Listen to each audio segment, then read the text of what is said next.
Et on s'arrête sur ce malaise social qui frappe l'Algérie. Il n'y a pas que les médecins résidents qui donnent de la voix.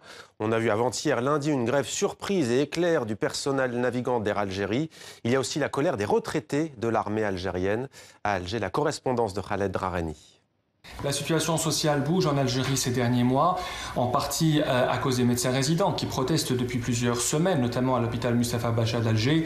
Et souvenez-vous des images de leur répression qui avaient fait le tour du monde, mais aussi le personnel de bord d'Air Algérie qui réclame que les engagements du PDG en termes d'hausse des salaires soient respectés, puisqu'il veut le contraire apparemment. Mais les manifestations les plus redoutées, c'est celles des retraités de l'armée et de la garde républicaine qui ont tenté de marcher sur Alger samedi dernier, ce qui a poussé les autorités à fermer tous les accès de la capitale. Pourquoi font-ils peur? Eh bien parce que les retraités de l'armée étaient les seuls, il y a quelques années, à pouvoir arriver jusqu'aux portes de la présidence à Alger, ce qui a mis les autorités dans la colère. Pourquoi est-ce que le Front social est chaud ces derniers mois en Algérie? Pour plusieurs raisons. D'abord, nous sommes à moins d'un an d'une élection présidentielle cruciale. On ne sait pas si Abdelaziz Bouteflika sera candidat ou pas à sa propre succession, même s'il porte à le croire que c'est le cas.